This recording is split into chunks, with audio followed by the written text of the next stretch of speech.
Hi, I'm John Lebensold, and today we're going to be working on styling and creating the catalog page of our shopping cart that will eventually be passed on to PayPal to commit transactions. So what we're seeing right now is what we did in the last video, where we created an XML catalog and then we used PHP to read that XML file and generate the text that we're seeing right here.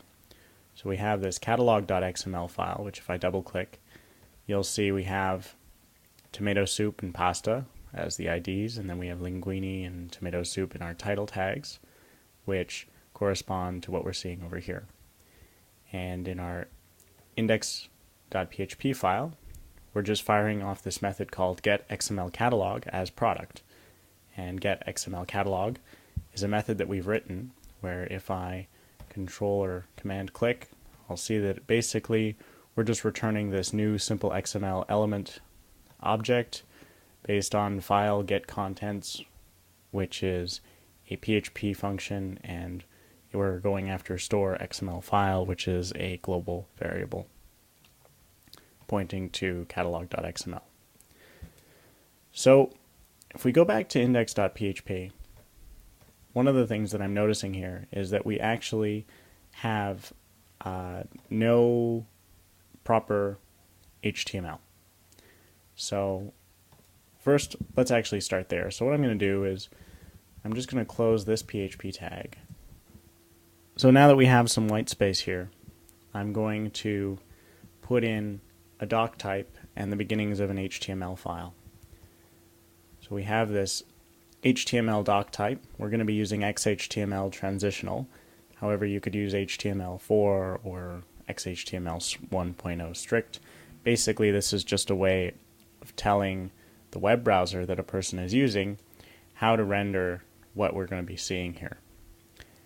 And our language is set to English US, and this is the specification for the doc type that we're going to be using. And I'm just going to close this head tag over here. Then I'm going to open a body tag, and I'm going to close the body tag, and then I'm going to close the HTML tag.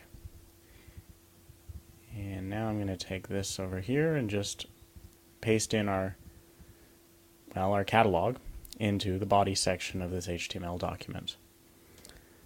Now, the next thing I want to do is I want to create a title for our wonderful shop. In this case, I'm going to call it Pasta Shop. And the last thing I want to do here is I actually want to link to a CSS file. So if I refresh the page right now, you'll notice that Pasta Shop has appeared at the top, but nothing else has really changed. So let's create a CSS file. And we're doing this so that right off the bat we've separated our style from the markup of our page. And this is a good thing because we're going to be creating other pages and we want them all to look the same. So I'm just going to create a new CSS document. I'm going to call this main.css. Now, if this was a larger project, we could actually have multiple CSS files. Personally, I like to have a form.css where I store all of the CSS for forms.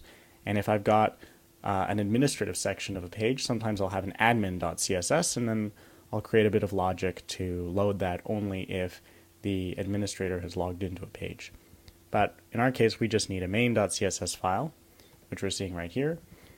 And I'm also going to make the beginnings of a little template here.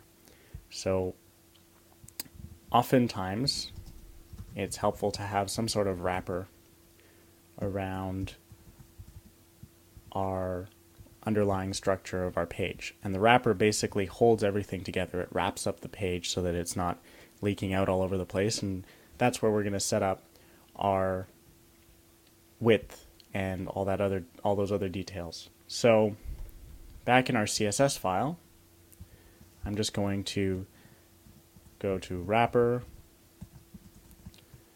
and I'm going to set the width to, let's say, 980 pixels. We're going to add a bit of padding and a background. FFF is white. I'm gonna put in a nice little border of EF, which is light gray. And margin 0 auto will basically align it to the center of the page. And I'm going to set text align to center, so all the text will be center aligned. Now, another thing I like to do is I like to use this star character to essentially set up zeroing parameters, or zero margins and zero padding for everything on my page. Now, this star character means that this is going to be applied to every single element, every single tag. And the reason why I do this is because the Internet Explorer will want to render margins and padding for the default paragraph tag, for example, with a certain padding and a certain margin. And then Firefox comes along and it has its own margins for padding, margins and padding for paragraph tags, and so on and so forth. So this way what we're doing is we're basically setting everything up to be 0, and then we're going to go in and we're going to set it up the way we want. And this cuts down a whole chunk of CSS related issues for cross-browser support. The other thing I'm going to do is I'm just going to set the font. I'm going to set it to Arial, and if you don't have Arial, then it'll default to sans serif. So now if I refresh the page, you'll see nothing's happened. So what's missing is we actually have to reference our CSS file. So we're going to do that up here in the head of our document. I'm just going to say link rel equals style sheet href, and we're going to go to CSS main.css, type is equal to text CSS, and we're going to close that. And what do you know? Everything is center aligned. It looks like everything is okay. Our width is 980 pixels, but actually that seems to be quite large. So I'm going to bring that down just for this video. I'm going to make it 680 pixels. And can't really see it right yet, but I'm going to set the background of the body of the page. And this is changing the whole body tag to be sort of a gray, just so that the center of the page pops out a little more. And I'm going to set that to EEE. There we go. So now we can see that this is our catalog. Nothing too special quite yet, but it's a start. Now the next step is going to be to put together a bit of navigation.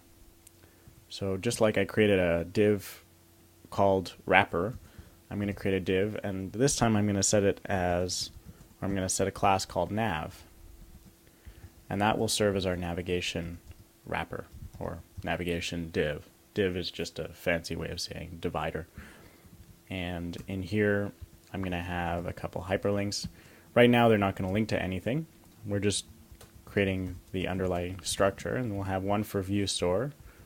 We'll have another hyperlink for view cart, and we'll have another hyperlink for clear cart. I'll save that, and if I refresh it, you'll see we have view store, view cart, clear cart. Now this doesn't look very inspiring quite yet, but we're getting somewhere. So now that we have our underlying structure in place, I'm going to start working on turning this get XML catalog for each list item, product, description, and title business, and we're going to make this into a 3-column table.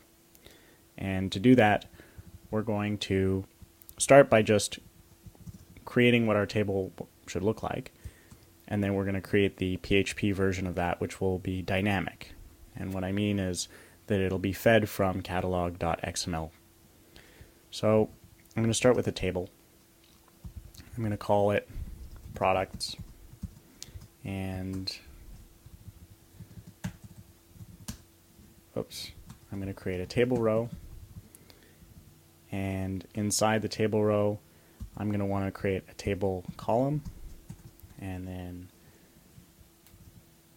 in here I'm going to use a header 2 tag, and I'm going to say product title.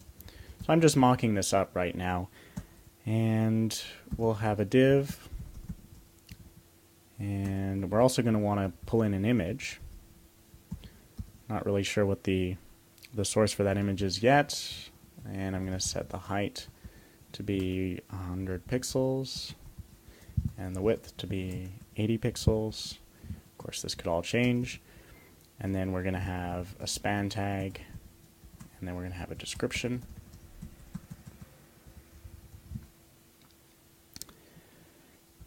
Then down here, I'm going to have price, very important. And lastly, the moneymaker, which will be add to cart. And add to cart. Nice. Hit save. What does this look like? Great. So we've got product title, don't really have an image yet, description, and then add to cart. So I'm going to basically take this structure and I'm going to turn this into something that's dynamically created by our for each loop over here. So what I'm going to do is I'm basically going to start by creating a variable called output. And at the top of output, I'm going to take these two lines, which is the start of our table. I'm just going to paste those in.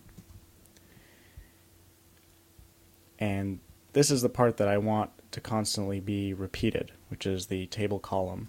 I'm going to cut that out, and I'm going to say output dot equals, and what this does is it basically concatenates. So it takes whatever I've already got in this variable called output, and it adds whatever I write to the right of it. Now hold on a second. Because we've got product title here, we can actually just cut that out, and we can pull out product title here, and I can use these two dots. Basically a dot is the same way as saying like plus in JavaScript or other programming languages. It's a way of concatenating these strings together. Now for the description, I'm going to do the same thing. In fact, we don't even need this anymore. And I'm going to do the same thing with price.